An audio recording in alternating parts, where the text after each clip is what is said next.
Hello, അപ്പോൾ അടുത്ത വീഡിയോയിലേക്ക് സ്വാഗതം. ഇന്ന് നിങ്ങൾ തമ്മിൽ കണ്ടിട്ടുണ്ടാവും നമ്മൾ ചെയ്യാൻ പോകുന്നത് പ്രിൻസിപ്പിൾ ഓഫ് ഹോമോജിനിറ്റി എന്താണെന്ന് പറയാണ്.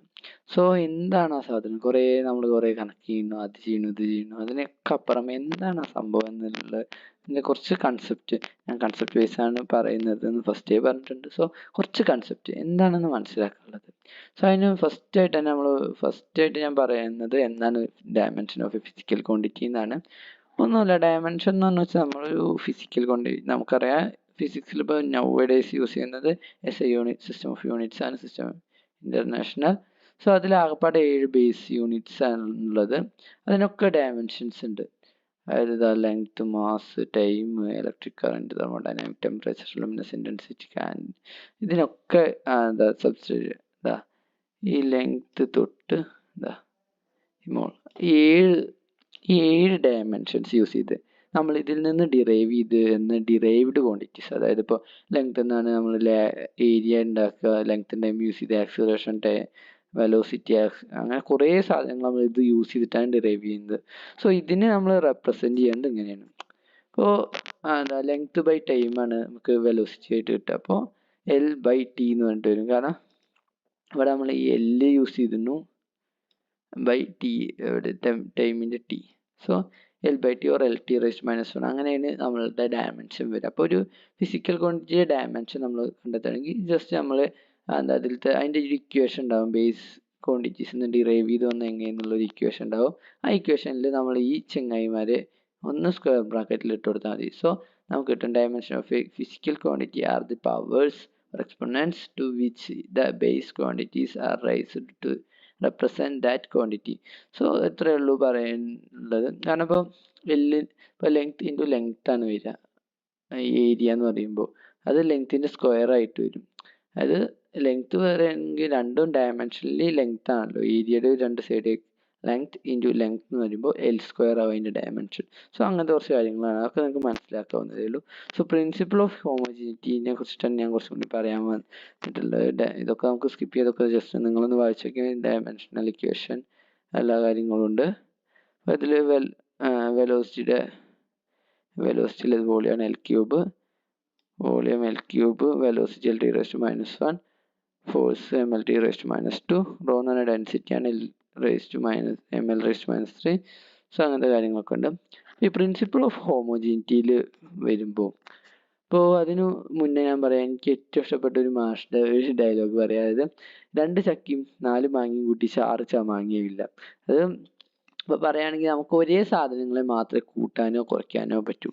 അതിപ്പോൾ നമുക്ക് പരിചയമുള്ള ഒരു കാര്യം പറയുകയാണെങ്കിൽ, ഇപ്പോൾ നല്ല ബുദ്ധിയുള്ള ഒരു കുട്ടി ഉണ്ട്. ആ കുട്ടി കുറച്ച് പഠിക്കുമ്പോഴേക്കും എല്ലാം മനസ്സിലാവണം. പക്ഷെ നമുക്ക് എത്ര പഠിച്ചാലും മനസ്സിലാവില്ല. അപ്പോൾ നമ്മൾ രണ്ടാളും കമ്പയർ ചെയ്യാൻ പറ്റില്ല. അതേപോലെയാണ് ഡയമെൻഷൻസും. അതായത് ലെങ്ത്തിൻ്റെ ഒപ്പം ലെങ്ത്ത് കൂട്ടാം, പക്ഷെ ലെങ്ത്തിൻ്റെ ഒപ്പം വോളിയം കൂട്ടാൻ പറ്റില്ലല്ലോ. സോ ആ കൺസെപ്റ്റ് വെച്ചിട്ടാണ് നമ്മളിലെ ഡയമെൻഷൻസ് പറയുന്നത്. സോ ഒരു ഇക്വേഷൻ, അതിപ്പോൾ വെലോസിറ്റി ഈസ് ഈക്വൽ ടു എന്ന് പറഞ്ഞിട്ട് നമ്മൾ എഴുതുകയാണെങ്കിൽ അതിൽ അപ്പുറത്ത് വരുന്നത്, ഇപ്പോൾ ഇവിടെ ഞാൻ ഒരു ഇക്വേഷൻ കാണിച്ചു തരാം. ഇതാണ് കാണിച്ചു തരുന്നത്. ഇപ്പോൾ നിങ്ങൾക്ക് ഹൈലൈറ്റ് ചെയ്ത് കാണിച്ചു ഈ ഇക്വേഷൻ. സോ ഈ ഇക്വേഷൻ നമ്മൾ എഴുതുമ്പോൾ X is equal to x0 + v0t + ½at² എന്ന് എഴുതി.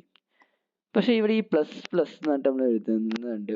അത് നമുക്കിവിടെ കിട്ടേണ്ട എക്സ് എന്ന് പറയുന്നത് ഡിസ്പ്ലേസ്മെന്റ്, അതായത് ലെങ്ത് ക്വാണ്ടിറ്റി ആണ് എക്സ് എന്ന് പറയുന്നത്. ഈ x is equal to x0 + v0t + ½ so ഇവിടെ നമുക്ക് കിട്ടേണ്ടത് എന്താണെന്ന് നമുക്ക് ആദ്യം അറിയാം. അതായത് ഇപ്പോൾ ഇതിൽ ഈ എക്സ് എന്ന് പറഞ്ഞ സാധനം, അതായത് ലെങ്ത് ആണ് നമുക്ക് കിട്ടേണ്ടത്. അതാണ് എക്സ് ഈ സമത്തിൻ്റെ അപ്പുറത്തുള്ളത്. അതിന് എന്തൊക്കെയാണ് നമ്മൾ കൂട്ടുന്നത്? x0 അതൊരു ലെങ്ത് ആണ് നമുക്കറിയാം. v0t അതിൻ്റെ ഡയമെൻഷൻ ഒരു ലെങ്ത് ആയിരിക്കണം, എന്നാൽ മാത്രമേ നമുക്ക് കൂട്ടാൻ പറ്റൂ.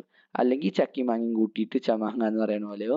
സോ ഇതിൻ്റെ ഈ v0t എന്ന് പറയുന്ന സാധനം, ഈ ½ at² എന്ന് പറയുന്ന സാധനം ഒക്കെ ലെങ്ത് ആണ് നമ്മൾ പ്രൂവ് ചെയ്യാണ് വേണ്ടത്. സോ അതാണ് നമ്മൾ ഡയമെൻഷണൽ കൺസിസ്റ്റൻസി ചെക്ക് ചെയ്യുക എന്നൊക്കെ പറയുന്നത്. സോ ഇതൊക്കെ ലെങ്ത് ആണെങ്കിൽ ഇതിനെ ആഡ് ചെയ്യാൻ പറ്റും, അല്ലെങ്കിൽ നമുക്ക് ആഡ് ചെയ്യാൻ പറ്റില്ല. ഇപ്പോൾ ഞാൻ v0t v0t² ആണെന്ന് വിചാരിക്കുക. അപ്പോൾ അത് ലെങ്ത്തിൻ്റെ ഡയമെൻഷൻ വരില്ല. സോ അപ്പോൾ നമുക്ക് ഒന്നും ചെയ്യാൻ പറ്റില്ല, കാരണം ലെങ്ത്തിൻ്റെ ഡയമെൻഷൻ വന്നാൽ മാത്രമേ കൂട്ടാൻ പറ്റൂ.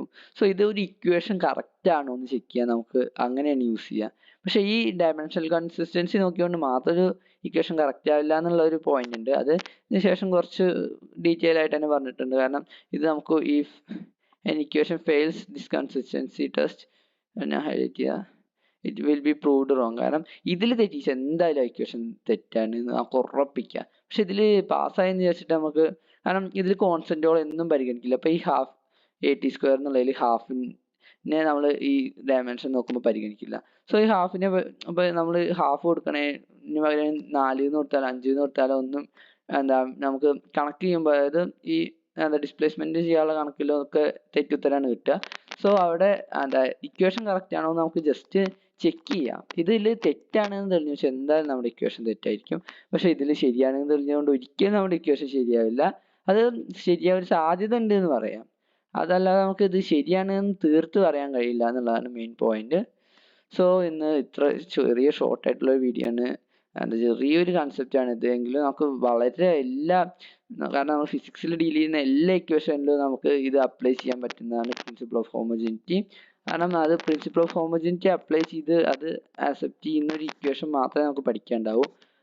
പിന്നെ നമുക്ക് ബോർഡ് എക്സാമിനൊക്കെ ഇഷ്ടംപോലെ ക്വസ്റ്റ്യൻസ് ഒരു ഈ ഇക്വേഷൻ തന്നിട്ട് ഇതിൻ്റെ ഡയമെൻഷണൽ കൺസിസ്റ്റൻസി ചെക്ക് ചെയ്യുക അങ്ങനെയൊക്കെ പറഞ്ഞിട്ട് ഒരുപാട് ക്വസ്റ്റ്യൻസ് വരും.